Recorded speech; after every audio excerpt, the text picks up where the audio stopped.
नमस्कार दोस्तों, स्वागत है आपका हमारे चैनल में एजुकेशन फॉर नॉलेज में। आज के वीडियो में एडुटेरिया करंट अफेयर देखेंगे, जिसमें राष्ट्रीय अंतर्राष्ट्रीय करंट अफेयर दिया गया है। एक वार्षिक ईयरली करंट अफेयर है, जिसमें अगस्त 2024 से लेकर जुलाई 2025 तक शामिल किया गया है। आपका 1 ईयर का करंट अफेयर रिवीजन होगा और चीज़ों को यहाँ से आप समराइज कर पाएंगे, रिविजन कर पाएंगे और रिमेंबर कर पाएंगे, क्योंकि हम आज का टॉपिक में वर्ष 2024-25 की प्रमुख योजनाओं को कंप्लीट करेंगे। इसमें विभिन्न मंत्रालयों की जो है से योजना शामिल किया गया है। तो हम लोग इसमें पॉइंट जो देखेंगे वो जारी करता है, यानी कि वो कौन सा डिपार्टमेंट के द्वारा, कौन सा मंत्रालय के द्वारा जारी किया गया है, यानी केंद्र सरकार, राज्य सरकार, फिर योजना और कार्यक्रम दिया गया है कि इस योजना ने कब लॉन्च किया गया। यही सबसे ज़्यादा इंपॉर्टेंट होता है, एग्जामों में पूछा जाता है।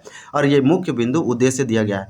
ये बिहार दरोगा हो, बिहार एसआई हो, या फिर आप बोल सकते हैं बीपीएससी 72nd बीपीएससी हो, या बीपीएससी 71st बीपीएससी का मेंस हो, या फिर बीपीएससी टीचर 4.0 हो, या स्टेट हो, ऐसे जैसे सारे एग्जामों में, यानी कि जितने भी बिहार के एग्जामों हैं जिसमें करंट अफेयर पूछे जाते हैं, वैसे एग्जामों के लिए यह वीडियो बहुत इंपॉर्टेंट है।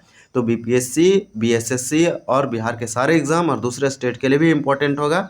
जैसे में जेपीएससी, जेएसएससी और यूपीपीसीएस और सेंट्रल गवर्नमेंट का अगर तैयारी कर रहे हैं तो उसके लिए भी। तो ये मल्टी डायमेंशनल, आप चारों साइड से इसका बेनिफिट ले सकते हैं। आज का वीडियो हम लोग देखेंगे। आज का हमारा टॉपिक है 41, क्योंकि हम लोग 1 से लेकर 41 तक कंप्लीट किए। ये अपने आप में बहुत बड़ी बात है। इसके बाद हम लोग एमसीक्यू करेंगे तो हम लोग का चीज़ जो है से रिवाइज हो पाएगा। आने वाले एग्जामों में हम लोग क्वेश्चन को अच्छे से आंसर दे पाएंगे। तो चलिए हम लोग स्टार्ट करते हैं। और आपका एक इन्फॉर्मेशन, अगर आप एईडीओ का तैयारी कर रहे हैं, बीपीएससी एईडीओ का, तो भी ये वीडियो इंपॉर्टेंट होगा, क्योंकि उसका एग्जाम का डेट आ गया, कैलेंडर जारी किया गया बीपीएससी के द्वारा, तो उसमें एग्जाम डेट मेंशन किया गया है पीटी का। तो आप जरूर उसका तैयारी कर रहे हैं तो इस वीडियो को जरूर देखें और लाइक करें और सब्सक्राइब करें। तो चलिए पहला हम लोग देखते हैं कि फर्स्ट में क्या दिया गया है। तो यहाँ पे आप देख पा रहे होंगे सारे ये जितने भी सेंट्रल गवर्नमेंट का योजना है, प्रमुख स्कीम्स है, ये इंपॉर्टेंट होता है। सिर्फ ये एग्जामों के लिए नहीं, नॉलेज के लिए भी आदमी को आना चाहिए। ये बहुत इंपॉर्टेंट है। जैसे में 1 नेशन 1 सब्सक्रिप्शन आया था तो बहुत चर्चित में था, बहुत ज़्यादा न्यूज में था। तो ये केंद्र सरकार के द्वारा शुरू किया गया एक प्रमुख योजना है। जितने भी यहाँ बॉक्स में दिया गया है, ये केंद्र सरकार के द्वारा शुरू किया गया योजना का नाम है 1 नेशन 1 सब्सक्रिप्शन। ये 1 जनवरी 2025 को लॉन्च किया गया, यानी फर्स्ट ईयर के दिन। इस योजना का उद्देश्य पूरे देश में छात्रों, शिक्षकों और रिसर्चों हेतु उच्च गुणवत्ता वाली शिक्षा तक पहुँच को आसान बनाना। तो छात्रों, शिक्षकों और टीचर हेतु उच्च यानी हाई क्वालिटी या क्वालिटी एजुकेशन जो है बात किया जाता है, उसका पहुंच बनाना, आसान पहुंच बनाना। फिर दिया गया बीमा सखी योजना। बीमा सखी योजना को 9 दिसंबर 2024 में लॉन्च किया गया था। प्रधानमंत्री नरेंद्र मोदी ने पानीपत से इस योजना को लॉन्च किया। यह योजना एलआईसी के अंतर्गत चलाई जाएगी। तो बीमा सखी योजना एलआईसी के अंतर्गत लाइफ इंश्योरेंस कॉरपोरेशन के द्वारा चलाई जाएगी, और ये पानीपत में प्रधानमंत्री नरेंद्र मोदी ने इसका शुरुआत किया। इसका उद्देश्य महिला सशक्तिकरण, वित्तीय समावेश और 2 लाख महिलाओं को रोजगार प्रदान करना। ये मोस्ट इंपॉर्टेंट है। बीमा सखी योजना 9 दिसंबर 2024 को लॉन्च किया गया। नेक्स्ट हम लोग का जो स्कीम है वो हमारा आयुष्मान भारत वय वंदना योजना 29 अक्टूबर 2024 को लाया गया था। तो 2024 याद रखेंगे। अभी हम लोग देखें, जितने भी ये योजना देखें, हमारा जैसे में बीमा सखी योजना है, ये 2025-24 में आया। फिर इसी प्रकार से बताया जा रहा है आयुष्मान भारत वय वंदना योजना, ये भी 2024 में आया। लेकिन 1 नेशन 1 सब्सक्रिप्शन 1 जनवरी 2025 को आया। और इसके बारे में दिया गया है कि इस योजना के तहत 70 वर्ष या उससे अधिक आयु के वरिष्ठ नागरिकों को प्रति वर्ष 5 लाख रुपये तक का मुफ्त स्वास्थ्य बीमा कवरेज प्रदान करना। तो ये एक हेल्थ सेक्टर से या हेल्थ से संबंधित योजना है। प्रधानमंत्री विद्या लक्ष्मी योजना, ये 6 नवंबर 2024 को कैबिनेट ने मंजूरी दी। 6 नवंबर 2024, तो जरूर याद रखेंगे कि 2024 में लॉन्च हुआ प्रधानमंत्री विद्या लक्ष्मी योजना। ये योजना से संबंधित वीडियो है। तो योजना से आपको बता दें कि किसी भी एग्जाम में जाइए, ये सेंट्रल गवर्नमेंट का हो या स्टेट गवर्नमेंट, सारे स्कीम योजना पूछे जाते हैं एग्जामों में। और यहाँ तक कि लेटेस्ट नहीं, 2010 2014 जब से पीएम बने तब से जितनी भी योजना हुआ तब से पूछा ही जाता है, यानी 14 का, 15 का, 16 का, क्योंकि बहुत सारा योजना लॉन्च किया गया। तो योजना से पूछा जाता है। इसका उद्देश्य क्या था? गुणवत्तापूर्ण उच्च शिक्षा प्राप्त करने के लिए वित्तीय सहायता प्रदान करना। योजना के अंतर्गत अगले 7 वर्षों यानी 2024-25 से लेकर 30-31 के लिए 3600 करोड़ रुपये खर्च होंगे, और 7.5 लाख रुपये तक के ऋण पर 75% क्रेडिट गारंटी और शिक्षा लोन पर 3% तक का ब्याज छूट है। फिर दिया गया प्रधानमंत्री इंटर्नशिप योजना, ये 3 अक्टूबर 2024 में लॉन्च किया गया। बहुत ज़्यादा न्यूज़ में था और चर्चित में था। तो 3 अक्टूबर 2024 को लॉन्च किया गया प्रधानमंत्री इंटर्नशिप योजना, जबकि 2024 में ही 6 नवंबर को प्रधानमंत्री विद्या लक्ष्मी योजना लाया गया। प्रधानमंत्री इंटर्नशिप योजना क्या है? एक ऐसी योजना है, इसका घोषणा केंद्रीय बजट यानी कि बजट में किया गया था जो 2024-25 में। इसका उद्देश्य अगले 5 वर्षों में 1 करोड़ युवाओं को इंटर्नशिप के अवसर प्रदान करना और वायु सीमा 21 से लेकर 24 वर्ष। इसमें इतने सारे लोग आ सकते हैं, शामिल हो सकते हैं और लोगों को 1 करोड़ युवाओं को इंटर्नशिप दिया जाएगा ताकि यहाँ रोजगार का अवसर तलाशा जा सके। दूर संचार विभाग के द्वारा संचार मित्र योजना लाया गया। इसका उद्देश्य डिजिटल सुरक्षा के लिए युवाओं को सशक्त बनाना, यानी कि आप बोल सकते हैं साइबर सुरक्षा, साइबर सिक्योरिटी से संबंधित लोगों को सशक्त बनाना है, युवाओं को स्पेशली लाया गया था संचार मित्र योजना संचार विभाग के द्वारा। संस्कृति मंत्रालय के द्वारा परियोजना परी लाया गया। तो परी जो है योजना जो लाया गया, परी ये लाया गया संस्कृति मंत्रालय के द्वारा। इसका उद्देश्य था सार्वजनिक कला प्रतिष्ठानों को संरक्षण प्रदान करना। कौशल विकास और उद्यमिता मंत्रालय और नीति आयोग के संयुक्त रूप से स्वावलंबनी महिला उद्यमिता कार्यक्रम चलाया जा रहा है। इसका उद्देश्य उच्च शिक्षा संस्थानों में छात्राओं को उद्यमशीलता, कौशल समाधान और मार्गदर्शन प्रदान करके उन्हें सशक्त बनाना और असम, मेघालय, मिजोरम में शुरू किया गया। तो ये आप याद रखेंगे। पूर्वोत्तर राज्यों में शुरुआत किया गया। आयुष मंत्रालय जो है राज्य कर्मयोगी जन सेवा कार्यक्रम। उद्देश्य अधिक जिम्मेदार नागरिक केंद्रित कार्यबल को बढ़ावा देना। पंचायती राज मंत्रालय क्या, आदर्श महिला अनुकूल ग्राम पंचायत। उद्देश्य प्रत्येक जिला में कम से कम एक आदर्श महिला अनुकूल ग्राम पंचायत स्थापित करना।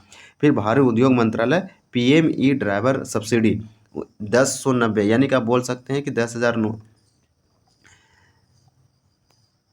10,900 करोड़ रुपये की परिव्यय के साथ प्रारंभ हुआ। इसका उद्देश्य भारत में इलेक्ट्रॉनिक वाहनों को तेजी से अपनाना, यानी ईवी जो जितने भी ईवी व्हीकल्स है उसको अपनाना है और चार्जिंग इंफ्रास्ट्रक्चर स्थापित करना है। ईवी मैन्युफैक्चरिंग इकोसिस्टम विकसित करना है। योजना का 1 दिसंबर 2024 से लेकर 31 मार्च 2026 तक लागू रहेगी। फ्रेम योजना का यह अगला चरण है। तब फ्रेम योजना का अगला चरण PME ड्राइव सब्सिडी योजना। तो कुछ नहीं, ये जो EV इलेक्ट्रिक कारें, बस, स्कूटर होते हैं उसको यहाँ बढ़ावा देना था, सब्सिडी प्रदान करना था, इकोसिस्टम डेवलप करना था, यानी चार्जिंग इंफ्रास्ट्रक्चर हो तेज़ी से, EV व्हीकल को खरीदने के लोगों को प्रेरित करना, मैन्युफैक्चरिंग इकोसिस्टम विकसित करना।